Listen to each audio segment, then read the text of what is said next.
কিয়ামতের আগে কয়েকটা আলামত বাদ আছে, শুনে নাও। এই আলামতগুলো আমাদের আগে বুঝার দরকার।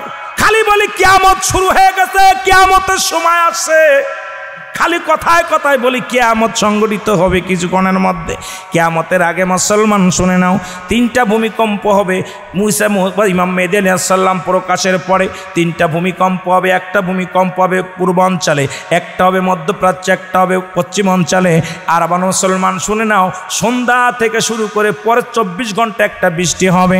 যখন ইয়াজিদ মজুদ দুনিয়ার মধ্যে আগমন করবে, এগুলো পদ্মা, মেঘনা, যমুনার সমস্ত পানিগুলো খেয়ে ফেলবে, এই জমিনের মধ্যে পানিগুলো খেয়ে ফেলবে। সবাই চলে যাবে ইমাম মেহেদী আলাইহিস সালামের কাছে, বলবে হে ইমাম মেহেদী আপনি দোয়া করেন। ইমাম মেহেদী আলাইহিস সালাম দোয়া করবে। দোয়া করার সঙ্গে সঙ্গে আল্লাহ বিশেষ জাতি একটা প্রাণী পাঠাইবে। এই প্রাণী গায়ের মধ্যে লাগবে, ক্যান্সার রোগ ধারণ হবে। এই লোকটা সবাই চলে যাবে ঈসা আলাইহিস সালাম ইমাম মেহেদী আলাইহিস সালামের কাছে, হুজুর দোয়া করেন, অনেক লাশ পড়ে আছে দুর্গন্ধে, আমরা টিকতে পারি না। আল্লাহর কাছে ইমাম মেহেদী আলাইহিস সালাম দোয়া করবে, আল্লাহ পাক কাক জাতীয় একটা প্রাণী পাঠাবে। এই কাকগুলো এসে মানুষের গোস্তগুলো খেয়ে ফেলবে, সেই গোস্তগুলো হাড্ডিগুলো পড়ে থাকবে।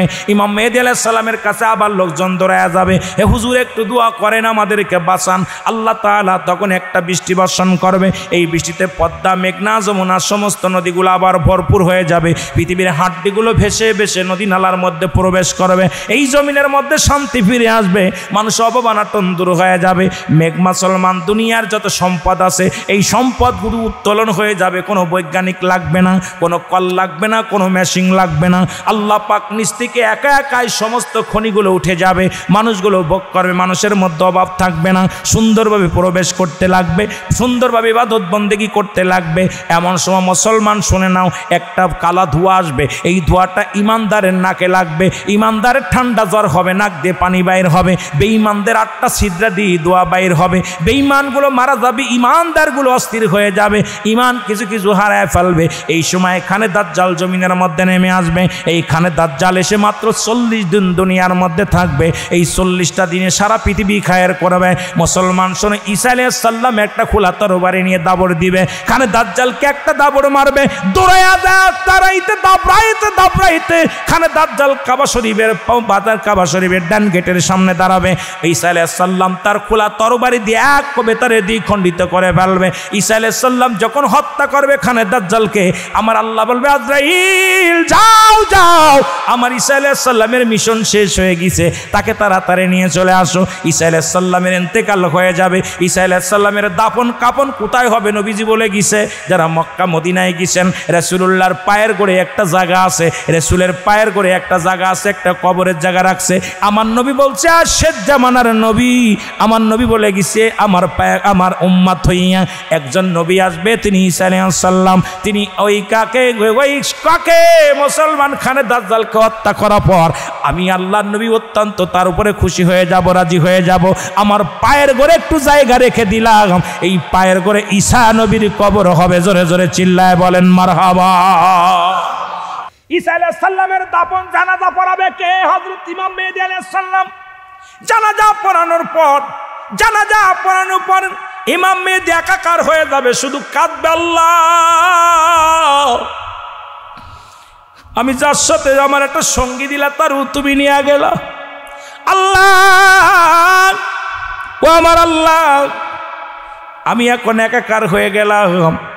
এমনভাবে মানুষগুলো ঈমান আনবে, এমনভাবে আল্লাহর অনুগত্য করবে, কিন্তু কিছু কিছু নাফরমান থাকবে। আল্লাহ তো আগেই বলেছে আমিনান নাস, মানুষের মধ্যে মায়াকুল, তারা বলবে আমান্না, তার ঈমান আনছে বিল্লাহি, আল্লাহর প্রতি, ও বিল ইয়াউমিল আখির, কিয়ামতের প্রতি বিশ্বাস স্থাপন করছে। মা হুম বিমুমিনিন, আল্লাহ কয় হাবিবের একদল বেঈমান, একদল মুনাফিক আছে, যারা আপনার কদমের মধ্যে যাবে তারা মুনাফিক, তারা কি বলবে? তারা ঈমান আনছে, আসলে তারা ঈমান আনতে পারে নাই। মুসলমান শুনে নাও, এই রকম একদল বেঈমান, কিন্তু সব কিছু পাওয়া পরও খুশি হতে পারবে না।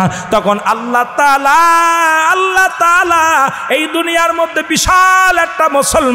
বিশাল একটা ভূমিকম্প দিয়ে দিবে। এই ভূমিকম্পের মধ্যে মানুষগুলো বেঈমান মুনাফিকরা একবারে তলে চলে যাবে, গজবের মধ্যে পড়ে যাবে। তাদেরকে বেঈমানেরা সাহায্যের জন্য হাত বাড়াইবে, ওরাও গজবের মধ্যে চলে যাবে। একমাত্র ইমানদার যাবে না, ইমানদারেরা যাবে না। ইমানদার পূর্ব দিকে দোষ শুরু করবে, চলে। আমার আল্লাহ তাআলা ডাকতে বলবে, করিস না, দেরি করিস না, সিংহাখানা ধর। সিংহাখানা ধরবে ইসরাফিল আলাইহিস সালাম। সিংহা ধরার সঙ্গে সঙ্গে দুনিয়াটা কাঁপন ধরে যাবে। মুসলমান শুনে নাও, সঙ্গে সঙ্গে দুনিয়াদারি সব কিছু তন্ন বিচ্ছিন্ন করে দিবে আমার আল্লাহ। ইমানদারেরা শুধু দৌড়াইবে, ইয়া সালিম ইয়া সালিম বলে দৌড়াইবে। বেঈমানেরা নিজের গর্তের মধ্যে পড়ে যাবে, একজনের সাহায্যের জন্য আর একজন যাবে, আল্লাহর সাহায্য বাদ দিয়ে নিজেরাই সাহায্যের জন্য আগাইবে, তারা ক্ষতিগ্রস্ত হয়ে যাবে। আমার মুসলমান গভীর মনোযোগ, এইভাবে করতে করতে সমস্ত মাখলুকাত, সমস্ত জমিনগুলো আমার আল্লাহর জন্য বিচ্ছিন্ন করে দিবে। সব কিছু যেদিন শেষ হয়ে যাবে, অবশিষ্ট থাকবে চারজন ফেরেশতা, হযরত আজরাইল আলাইহিস সালাম, হযরত মিকাইল আলাইহিস সালাম, হযরত জিবরাইল আলাইহিস সালাম, হযরত আজরাইল আলাইহিস সালাম। মুসলমান শুনে নেন, চারজন ফেরেশতা অবশিষ্ট থাকবে। আমার আল্লাহ ডাকতে বলবে, আজরাইল, জিবরাইল, জিবরিল, আর কে কে আছে জমিনের মধ্যে? আল্লাহ কেউ নাই, সব কিছু শেষ হয়ে গেছে। আমার আল্লাহ বলবে, আজরাইল তাড়াতাড়ি যাও। কার কাছে? কয় জিবরিলের কাছে। কারণ আমার জিবরাইলের দরকার নাই, কারণ দুনিয়ার মধ্যে আর কোনো নবী আমি পাঠাইতাম না, কারোর কাছে আর পায়গাম নিয়ে যাওয়া লাগবো না, ওর দায়িত্ব শেষ, ধরে যাও। আজরাইল আলাইহিস সালাম চলে যাবে হযরত জিবরাইল আলাইহিস সালামের কাছে। জিবরাইল বলবে, জিবরাইলকে সালাম দিবে, আসসালামু আলাইকুম ভাই জিবরিল। বলে, কে গো তুমি? কো আমি আজরাইল আলাইহিস সালাম। কেন আসছো? কয় আপনার জানটা আমি কেন আসি জানেন না?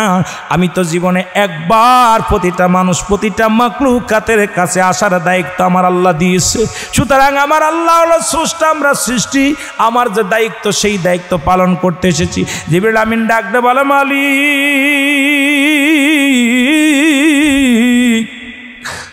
এই মৃত্যু যন্ত্রণা, আমার রুহটা যখন আজরাইল সালাম ধরবে জিবরাইলের, জিবরাইল এত জোরে একটা চিৎকার মারবে, ডাকতে বলবে, আমার আল্লাহ,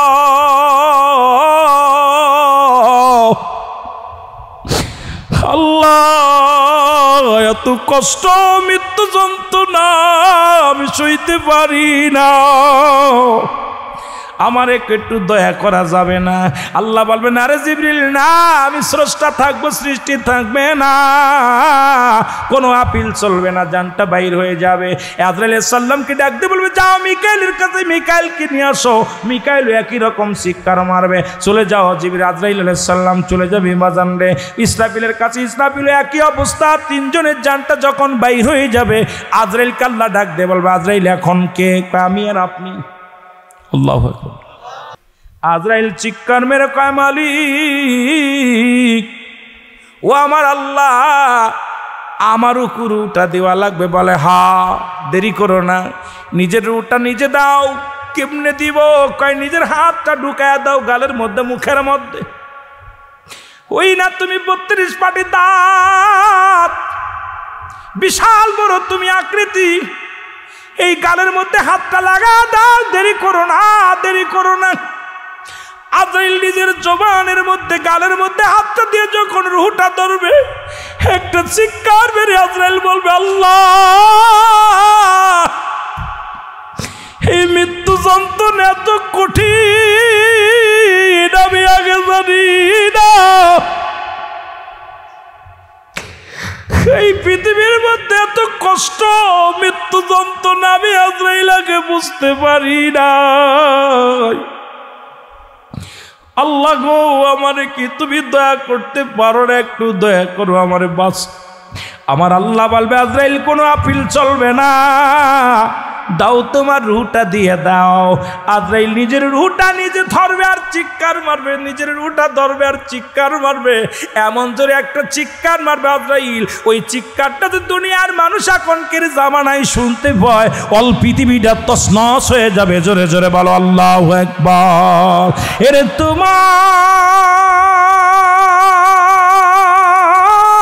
না দেখলে গো রাসূল ঘরে রায়না মনরে, আপনি আমার জীবন গো রাসূল, আপনি আমার জীবন। বলেন, আপনি আমার জীবন গো রাসূল, আপনি আমার জীবন। জন্ম নিয়া শুনছি গো রাসূল, আপনার মুখের বাণী দেখি নাই রাসূল দুনয়নে আমি জার্মানিয়া শুনছি গো রাসূল আপনার মুখের বাণী দেখি নাই রাসূল দুনয়নে আমি যেদিন যাব গো মারাং রাখবে ধরে যেদিন যাব গো মারাং রাখবে ধরে দেখিও আমারে রাসূল দেখিও আমারে আপনি আমার জীবন গো রাসূল আপনি আমার জীবন বলেন আপনি আমার জীবন গো রাসূল আপনি আমার জীবন মিল্লাতে রাসূল বলিয়া রাখিবেন কবরে একে একে আপন জনে যাবে রে সরে মিল্লাতে রাসূল বলিয়া রাখিবেন কবরে একে একে আপন জনে যাবে গোসরে রাসূল সেদিন যদি যাও গো ভুলে রাসূল সেদিন যদি যাও গো ভুলে আমায় তরাইবে কে রাসূল রে তরাইবে কে আপনি আমার জীবন গো রাসূল আপনি আমার জীবন জোরে বলেন মারহাবা আরো জোরে সব কবরে হাসরে মিজানে নবী লাগবে জোরে বলেন ঠিক কিনা আরো জোরে আতরাইল সাল্লামের রুহটাও বাইর হয়ে যাবে এ মুসলমান কিয়ামত সংগঠিত হয়ে যাবে সুবহানাল্লাহ বলেন আল্লাহু আকবার বলেন মুঠু হাত উপরে সূর্য উদয় হবে গো জমিনটা পুড়ে তামা হয়ে যাবে মানুষের ঘাম এত বড় উপরে ছুটবে ঘামের মধ্যে মানুষগুলো সাঁতার কাটবে ঘামের মধ্যে কেউ গিরে পানি কেউ গলা পানি কেউ হাঁটু পানি মানুষগুলো সব পূর্ব দিক থেকে পশ্চিম দিকে দৌড়াইবে সবাই দৌড়াইবে দৌড়ায় দৌড়ায় চলে যাবে মুসলমান ওই হাসরের ময়দান যেদিন সংগঠিত হবে সবাই চলে যাবে আদম আলাইহিস সালামের কাছে আদম নবী বলবে না না তোমরা চলে যাও ঈসা নবীর কাছে ঈসা নবী বলবে না না তোমরা চলে যাও কার কাছে মুসলমান শুনে নাও চলে যাও ইব্রাহিম নবীর কাছে ইব্রাহিম নবী বলবেন না তোমরা চলে যাও কোথায় তোমরা চলে যাও মুসা আলাইহিস সালামের কাছে মুসা নবী বলবেন না আমি পেরেশানি তো তোমরা চলে যাও ওই উম্মতের কান্ডারি দরদি নবী রাহমাতুল লিল আলামিন তোমার উম্মতের মায়ায় নবীজি কান্দে আমার নবীর কাছে চলে যাবে উম্মতিরা ছুটে যাবে নবী বলবে উম্মতিরা রে ও উম্মতিরা আয় আমার কাছে আয় আমি নবী কান্দি তোমাদের আশায় আয় আয় উম্মতিরা আয় আমার নবীজি কান্দে উম্মতের মায়ায় মুসলমান শুনে নেন আমার বাজানেরা শুনে নেন নবী একমাত্র উম্মত বিনে জান্নাতে যাবেন না উম্মতের দরদি বিচারের কাঠগড়ায় যেদিন শেষ হয়ে যাবে বিচার হয়ে যাবে আল্লাহু আকবার বলেন আরো জোরে বলেন আরো জোরে এ মুসলমান উম্মতের জান্নাতের মধ্যে চলে যাবে নবীজি একটু সিজদার মধ্যে পড়ে যাবে সিজদার মধ্যে পড়ে আল্লাহ বলবেন ও হাবিব আপনি আবার সিজদার মধ্যে পড়লেন কেন নবীজি তিনটা সিজদা মারবে কয়টা জোরে বলেন কয়টা তিনটা সিজদা মারবে কোন জায়গা আছে পাঁচটা সিজদা মারবে প্রথম সিজদা দিয়ে পড়ে থাকবে ইয়া রব্বি হাবলি উম্মতি আল্লাহ বলবেন হাবিব আপনি কেন কাঁদেন বলে আমার উম্মতিরা পেরেশানিত আছে আমার প্রেমে দেওয়ানা আমি নবী তাদের জন্য প্রেসারিত আমি নবী তাদের জন্য আসি অপেক্ষা আসি আমার আল্লাহ বলবে হাবিব আপনি মাথা তোলেন যতদূর পর্যন্ত আপনার দৃষ্টি শক্তি যায় আমি নবী আমি আল্লাহ কথা দিলাম আপনার উম্মতের জান্নাতে নিয়ে যাব নবীজি মাথা তুলে ডান দিকে বাম দিকে উত্তর দিকে পশ্চিম দিকে চারিদিকে তাকাইবে নবীজির দৃষ্টিশক্তি যত দূর পর্যন্ত যাবে আমার আল্লাহ সবাইকে ক্ষমা করে জান্নাতের মধ্যে দিবে জোরে বলেন মারহাবা আর একটা সিজদার মধ্যে নবী পড়ে যাবে হাসরের ময়দান কিয়ামতের ময়দান আর একটা সিজদার মধ্যে যখন পড়ে যাবে আবার একই নিয়ম। আমার নবী বলবে আল্লাহ আমি উম্মত চাই, আমার আল্লাহ বলবে হাবিবরা আবার একই নিয়ম। আবার নবীজি এই চারিদিকে যখন তাকাবে সমস্ত উম্মতদের নাজাত দিয়ে আল্লাহ জান্নাতের মধ্যে দিয়া দিবে। আবার সিজদার মধ্যে পড়ে যাবে, এইরকম দিতে দিতে কিছু অবশিষ্ট থেকে যাবে। 3টা সিজদা দিয়া উম্মতের নাজাতে দিয়া দিবে। একদল উম্মতিরা তখনও নবীরে চিনতে পারবে যাদের ঈমান কিঞ্চিত থাকবে। আমার নবী বল উম্মতিরা রে আয় আয়, আমি নবী পারের কান্ডারি। এই মরণের ভয়ে যদি কোনো বান্দার ভিতরে থাকে সে অন্যায় করতে পারে না। এই মরণের চিন্তা যদি কোনো বান্দা বান্দির ভিতরে থাকে সে কোনোদিন অপরাধ করতে পারে না। মুসলমান শুনে নাও, একটা কথা বললে আপনারা বুঝতে পারবেন ভালো। আমার নবীর একজন 16 বছরের সাহাবী। কত বছর বয়স? জোরে বলেন কত বছর? নাম হলো হযরত সালাবা রাদিয়াল্লাহু তাআলা আনহু। এই পৃথিবীর মধ্যে বয়স মাত্র 16 বছর বয়স। হযরত সালাবা রাদিয়াল্লাহু তাআলা আনহু রাস্তা দিয়ে যায়, মৃত্যুর ভয় কেমনে কাদায়, মরণের ভয় কেমনে কাদায়, আল্লাহর ভয় কেমনে কাদায়, রাসূলের ভয় কেমনে কাদায়, একটু শুনলে পরে বুঝতে পারবেন। হযরত সালাবা রাদিয়াল্লাহু তাআলা আনহু উনি রাস্তা দিয়ে যাইতেছিলেন, হঠাৎ চোখ পড়ে গেলেন একটা বাড়ির ভিতরে, নজর পড়ে গেল ওই বাড়ির ভিতরে একটা মেয়ে গোসল করতেছিল। জোরে জোরে চিল্লায় বল আল্লাহু আকবার। আল্লাহ রাব্বুল আলামিনের দরবারে আদম নবী ডাকতে বলে আমার মালিক, আমি জালিমদের অন্তর্ভুক্ত হয়ে গেছি, আমার তুমি ক্ষমা করে দাও গো আমার আল্লাহ। আল্লাহ নবীর সাহাবী সালাবা রাদিয়াল্লাহু তাআলা নূর অন্তর কাদের ডাক দেবার আল্লাহ, আমি বেগানা মহিলার গোসল করা দেখে ফেললাম, আমি আল্লাহর আদালতে কি জবাব দিব? আমি রাসূলুল্লাহর কাছে কি জবাব দিব? আমার আল্লাহ যদি আমার হাবিব রে জানায়া দেয়, আমার হাবিব যদি জিগায় তুমি বেগানা মহিলা দেখছো, আমি কি জবাব দিব? আমি আখিরাতে ধরা পড়ে যাব, আমি আল্লাহর দরবারে কোনো জবাব দিতে পারবো না। একটু দিলের কান্ডা লাগায় শোনো আমার বাজানেরা, আর যে সমস্ত মা বোনেরা তোমরা বেপরদায় চলো, একটু লজ্জাপতির পাতা বেটে বেটে খেয়েও, দেখবে তোমাদের ভিতরে লজ্জা মনে হয় এসে যাবে। জোরে জোরে চিল্লায় বল আল্লাহু আকবার। হযরতে সালাবা রাদিয়াল্লাহু তাআলা আনহু কাঁদতে কাঁদতে রওনা হয়ে গেল গো। একদিন নয়, দুদিন নয়, 5টা 6টা দিন হয়ে গেল রাসূলুল্লাহর সামনে আসে না, নবীজির সামনে আসে না।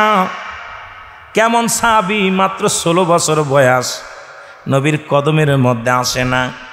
নবীজিকে জিবরিল আমিন জানায়া খবর দিয়ে গেল, ইয়া রাসূলুল্লাহ, ইয়া হাবিবাল্লাহ, আপনার অমুক সাহাবীর দিকে একটু লক্ষ্য রাখেন, খেয়াল করেন। নবীজি বললেন, সাহাবীরা রে, আমার সালাবা রাদিয়াল্লাহু তাআলা কই?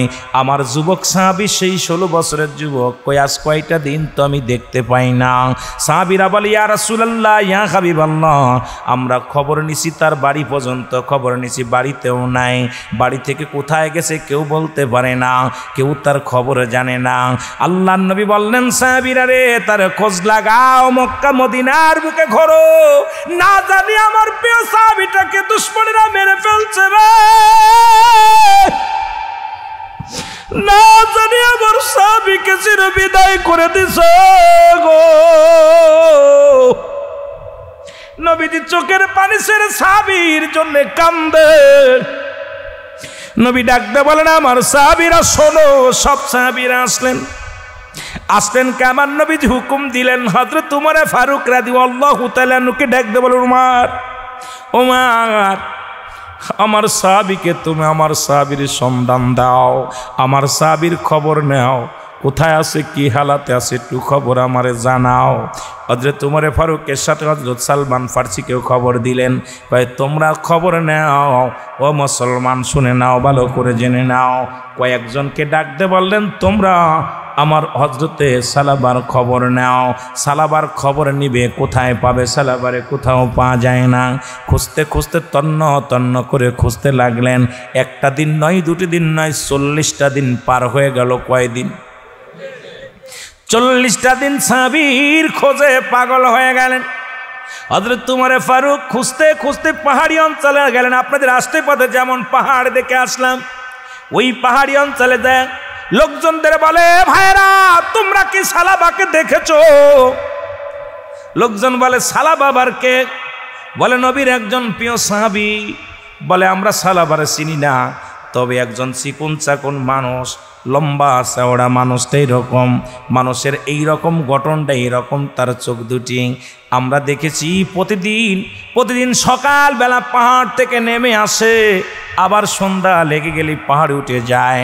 ওই লোকটা কান্দনালা একটা যুবককে দেখেছি, আমরা সালাবারে চিনি না, তবে একজন কান্দনগত যুবককে দেখেছি। সে কাঁদতে কাঁদতে চোখের নিচেই দিয়া কালো হয়ে গেছে, তার কান্না দেখে আমরা সহ্য করতে পারি না। জোরে জোরে চিল্লায় বলা যাবে না আল্লাহু আকবার। পাহাড়িরা ডাকতে বলে, ভাই তুমি কে? তোমার চিনি না। হযরত উমর ফারুক ডাকতে বলে, পাহাড়ের লোকেরা শোনো, আমি আমার নবীর প্রেমে ইশকে দিওয়ানা, আমি হলাম খাত্তাবের বেটা উমর। আমি তোমাদের কাছে সন্ধান চাই, সেই যুবকের সন্ধান তোমরা দিতে পারবা কি না? পাহাড়ের লোকজন বলে, উমার রে, তবে আমরা সালাবা রাদিয়াল্লাহু তাআলা আনহুকে চিনি না, তবে দেখি একজন যুবক শুধু কান্দে আর কান্দে, এই কান্না দেখে আমরা গেলাম। দেখি পাহাড়ে উঠতেও পারে না, নামতেও পারে না, এত ক্লান্ত এত দুর্বল হয়ে গেছে। আমরা দুর্বল দেখে তার জন্যে গাবি থেকে দুধ দহন করে নিয়ে একটা বাটির মধ্যে করে নিয়ে দিলাম, যুবক তুমি খাও। যুবক ওই দুধের পাতিলটা হাতের মধ্যে নিয়া দরদর করে চোখের পানি ছেড়ে দিছে। এই যুবকের চোখের পানি দুধের মধ্যে পড়িয়া দুধ আর পানি একাকার হয়ে গেছে। এ ভাই উমর, আইতে পারবে? আমরা এরকম কান্দনালা যুবক দেখি নাই। ইতিপূর্বে আমরা কোনোদিন এমন কান্দনালা যুবক আমাদের নজরে পড়ে নেই। উমরে ফারুক ডাকতে বলে, ভাই রে, নিশ্চিত উনি আর কেউ নয়, উনি আল্লাহ নবীর সাহাবী সালাবা। হযরত উমরে ফারুক চলে গেলেন, যা দেখে রে ওই পাহাড়ের নিচে বসে বসে হযরতে সালাবা রাদিয়াল্লাহু তাআলা কান্দে। ওই চোখের পানিগুলো ঝরঝর করে হাতের উপরে পড়ে, চোখের পাতাগুলো কালো হয়ে গেছে, চোখের নিচে দিয়ে কালো হয়ে গেছে। কান্দে অজার নয়নে কান্দে আর বলে, আল্লাহ আমি অপরাধী, আমি ধরা পড়ে যাই কিনারে আল্লাহ, আমার রাসূল যদি জেনে যায় আমার পাপের কথা, আমি বেগানা মহিলার চেহারা দেখেছি, ওই আল্লাহর দরবারে আমি কি জবাব দিব? আমার নবীর দরবারে কি জবাব দিব গো? আমি আল্লাহর আদালতে আমি জবাব দিতে পারবো না। চোখের পানি ছেড়ে কান্দে। হযরত উমর ফারুক যা ডাকতে বলে, সালাবা রে আয় আয়। 40টা দিন পার হয়ে যায়, রাসূল তোর প্রেমে পাগল দিওয়ানা রে সালাবা। আয় আয়, কতই না খুঁজলাম মক্কা মদিনার বুকে, খুঁজতে খুঁজতে আমরা পেরেশানিত হয়ে গেছি। সালাবা ডাকতে বলে, এ হাবাই হুমার, আগে জানতে চাই আমার কথা কোন রাসূল কিছু বলছেন? আমার অপরাধের কথা আমার রাসূল জানছে কিনি? হযরত উমরে ফারুক কয়, ভাই না, আমার নবীজিকে তোমার বিরুদ্ধে কোনো অভিযোগের কথা বলতে শুনি নাই, নবীজি তোমার বিপক্ষে কোনো কথা বলে নাই। সালাবা কয়, ও আমার নবীর সাহাবীরা রে, আমার নবীজিকে কি আল্লাহ পাক আমার পাপের কথা বলে দিছে? আমার পাপের কথা যদি বলে দেয়, তাহলে আমি আল্লাহর আদালতে কি জবাব দিব? আমার নবীর দরবারে আমি কি রকম মুখ দেখাইব? আমি সালাবা নবীর মুখ দেখাইব না, আমি পাপী, আমি অপরাধী।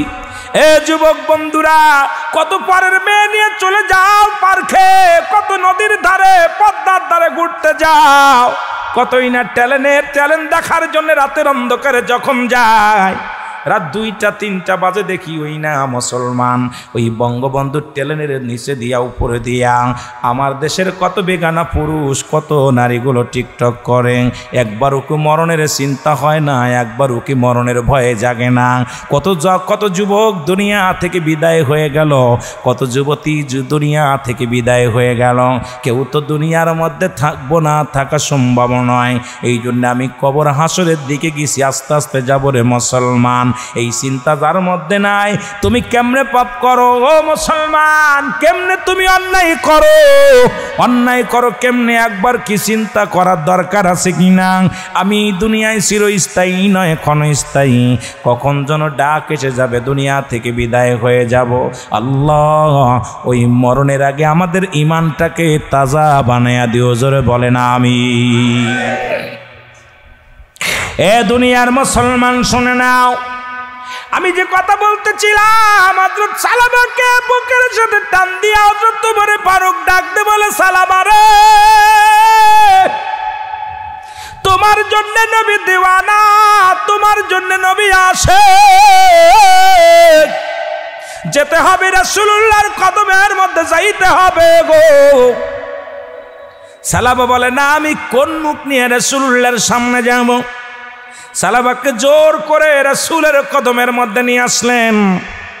নবীজির কদমের মধ্যে আসা পর আমার নবীর চোখ দিয়া ঝরঝর করে পানি ছেড়ে দিছে। আমার নবী ডাকতে বলে, সালামা রে, আজ 40টা দিন তোরে দেখি না রে, আজ 40টা দিন তোমাকে দেখতে পাই না, তুমি কোথায় ছিলা? সালামা বলে, ইয়া রাসূলুল্লাহ, ইয়া হাবিবাল্লাহ, আগে জানতে চাই আমার অপরাধের কথা কি আমার আল্লাহ আপনারে জানায়া দিছি? ইয়া রাসূলুল্লাহ, ইয়া হাবিবাল্লাহ, আমি অপরাধী, আমি গুনাহগার, আমি বড় অপরাধী নবী গো। আমার আল্লাহ যদি আপনার জানা দেয়, আমি কি জবাব দিব আমার মাওলার দরবারে? আমি কি জবাব দিব আপনার কদমের মধ্যে নবী গো? আমার নবী কয়, সালামারে, না, তোমার ব্যাপারে কোনো আয়াত নাজিল হয় নাই, জিবরিল আমিন কোনো অপরাধের কথা আমারে জানান নাই, আমি নবী কিচ্ছু জানতে পারি নাই কিসের জন্য, তুমি কি অপরাধ করছো, কি অপরাধ করেছো? সালামা বললেন, ইয়া রাসূলুল্লাহ, ইয়া হাবিবাল্লাহ, আপনি বলেছেন বেগানা মহিলার চেহারা দেখা হারাম। আমি যখন আসতেছিলাম আপনার কদমের মধ্যে, রাস্তা দিয়ে আসতেছিলাম, হঠাৎ একটা বাড়ির দিকে আমার নজর চলে গেল। হঠাৎ সালামা রাদিয়াল্লাহু তাআলা একটা মাথার মধ্যে ঘুরলি দিয়া জমিনের মধ্যে পড়ে গেলেন। মনে আসেনি? জমিনের মধ্যে যখন পড়ে গেলেন, রাসূলুল্লাহ তাকা দেখলেন সাহাবী বলে, আমার নবী বলে, সালামারে কেমন লাগছে? বলে, হুজুর, আমার মন বলে আমার পিঠের গর্দে, আমার গাড়ের গর্দে একটা পিপিলিকা যেন বেয়ে বেড়াইতেছে, একটা পোকা যেন বাইতেছে।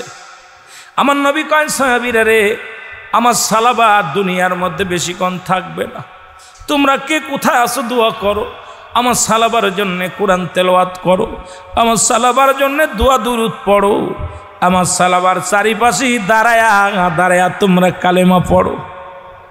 সাহাবীরা পড়তে লাগলেন। কিছু সময়ের মধ্যে সালাবার ইন্তেকাল হয়ে গেল। সুবহানাল্লাহ বলেন আরো জোরে।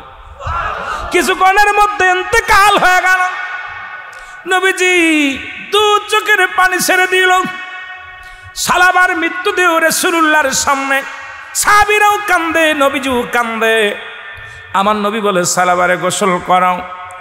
গোসল করানো হলো, কাপন পরানো হলো। নবীজি সালাবার জানাজা পড়লেন। ভাগ্য কেমন নবীর জানাজা, নবীজি হলো ইমাম, মায়েত হলো সালাবা রাদিয়াল্লাহু তাআলা আনহু। কত বড় কপাল! সাহাবীর কপালে নবীজির জানাজা জুটে গেল। মুসলমান শুনে নাও। এবার নবীজি জানাজা শেষ করে হযরত উমরে ফারুক সামনে লাশের সামনে ধরেছে। পিছনে সাহাবীরা কয়েকজন সাহাবী যখন সালাবার লাশ মুবারক জান্নাতুল বাকির দিকে রওনা হয়ে গেলেন নিয়ে। আমার নবীজি সামনে, সকলের সামনে, সাহাবীরা পিছে পিছে। হযরত উমরে ফারুক বলে, ইয়া রাসূলুল্লাহ, ইয়া হাবিবাল্লাহ, আপনি একটু আস্তে, এত আস্তে চলেন কেন? একটু দ্রুত যান। কারণ সালাবার লাশখানা সালাবার দেহখানা দাফন করতে হবে। আমার নবী কয় ওমর রে তুমি জানো না আমি কেমনে হাঁটবো? আমি হাঁটতে পারছি না, পা রাখতে পারছি না। অসংখ্য ফেরেশতারা, আসমানি ফেরেশতারা এই জমিনের মধ্যে আমার সালাবার জানাজায় শরীক হয়েছিল, আমার সালাবার দুয়ায় শরীক হয়েছিল। আজকে যখন তোমরা সালাবার দেহ মুবারক নিয়ে জান্নাতুল বাকির দিকে যাও, আমি দেখতেছি অসংখ্য ফেরেশতারা সালাবার জন্য দোয়া করতে করতে রওনা হয়ে গেছে। তাদের ভিড়ে আমি পা রাখতে পারছি না। তোমরা আমার সালাবার দেহখানা আস্তে আস্তে করে নিয়ে যাও। জোরে জোরে চিল্লায়া বলা যাবে না মারহাবা। এ মুসলমান, শুধু বেগানা মহিলা দেখার জন্য জীবনটা কেঁদে কেঁদে জীবনটা দিয়ে গেল। আর আমরা পরের বউ নিয়ে রিসোর্টে চলে যাই, পরের মেয়ের হাত ধরে নিয়ে কোথায় ট্রেনে চলে যাই, কোথায় প্রেম করিয়া বেগানা মহিলার সঙ্গে বেগানা পুরুষের সঙ্গে সময় কাটাই। আমার সুন্নি ভাইয়েরা শুনে নাও, যদি ইসলামের মধ্যে ঢোকো এই বিধান মানা আগে ইসলামের বিধান মানা লাগবে। কারণ এই দুনিয়া থেকে যদি তুমি পুত পবিত্র হয়ে যেতে পারো, আল্লাহ রাসূলের বিধান যদি মেনে চলতে পারো, আল্লাহর কসম করতেছি এই দুনিয়াতেও শান্তি, পরপারও শান্তি তোমার জন্য অপেক্ষা করে। জোরে বলেন ঠিক কিনা? সাইয়্যিদিনা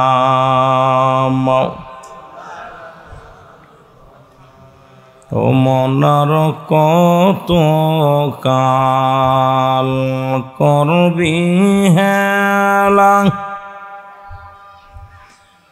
ডুইবা গেছে আয়ু বেলা,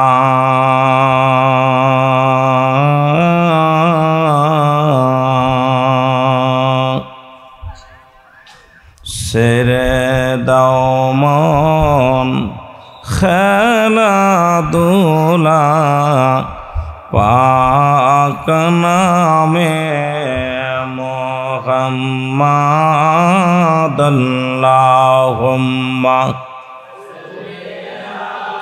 মারহাবা মারহাবা।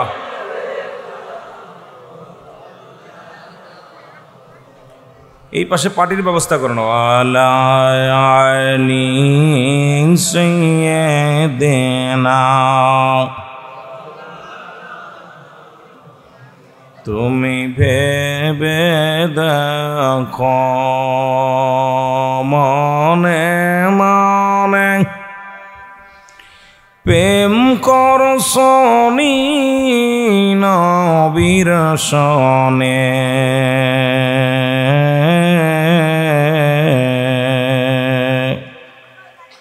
নইলে ঠগবে পর পারে রোজ হাসরের ময়দানে।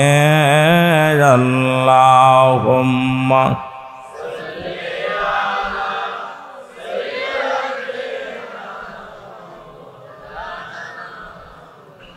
মারহাবা ওয়ালা আলি সাইয়্যিদিনা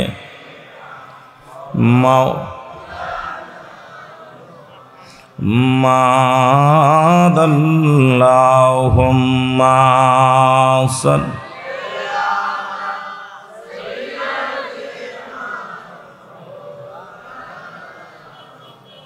ওয়ালা আলি সাইয়্যিদিনা লা ইলাহা ইল্লাল্লাহ, জোরে লা ইলাহা লা ইলাহা মুহাম্মাদুর বেজান মগরম নির্বেদনা, বোঝাইলে কেউ বোঝে না, শোনাইলে কেউ শোনেন না, বলো শোনাইলে কেউ ওগো শোনেন শাহে মদিনা লা ইলাহা মারহাবা লা ইলাহা লা ইলাহা মুহাম্মাদুর সাল্লাল্লাহু আলাইহি ওয়াসাল্লাম। একটু মহব্বতের সঙ্গে স্মেজাতের জিকির করেন আল্লাহ আল্লাহ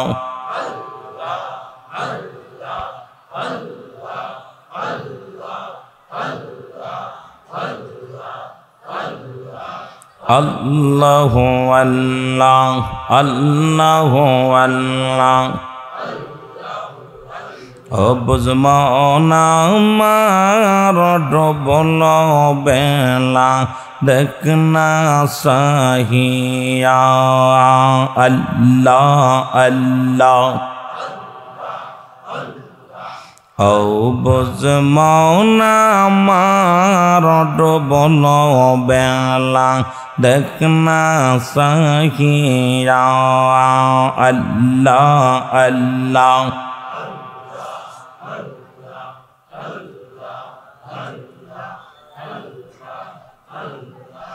রবনহ বেলা দেখনা সাহিয়া আল্লাহ আল্লাহ সাদের জীবন রং তামাশাই হেলাই হেলাই হারাইলি সামনে চল রে বুঝ মন রে আল্লাহ আল্লাহ বলিয়া রে আল্লাহ আল্লাহ বলিয়া আল্লাহ আল্লাহ আরে কোন দিন জানে ডাকা শিবে কোন দিন জানে ডাকা শিবে যাবি সবি সারিয়া ডবল বেলা দেখনা সাহিয়া আল্লাহ আল্লাহ ও বুঝমন আমার ডবল বেলা দেখনা সাহিয়া আল্লাহ আল্লাহ সাদের জৈবন হেলাই হেলাই রং তামাশাই কাটাইলি কোন দিন জন আইসা যাবে আর কোন দিন জনি আইসা যাবে হবি কবরের ও যাত্রী রে কবরের ও যাত্রী বজম নামার ডবল বেলা দেখনা সাহিয়া আল্লাহ আল্লাহ ও বুঝমন আমার ডবল বেলা দেখনা সাহিয়া আহা আল্লাহ আল্লাহ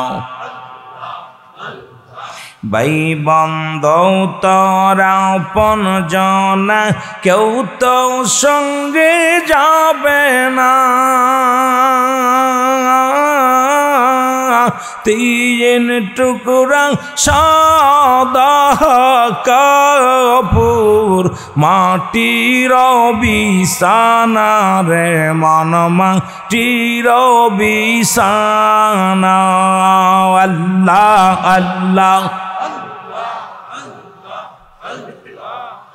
তুমি আমল কর এই জগতে আমল কর এই জগতে আমল সারা কবরে এতে যাইও না ডুবল বেলা দেখনা সাহিয়া বুঝবা না মার ডুবল বেলা দেখনা সাহিয়া আল্লাহ আল্লাহ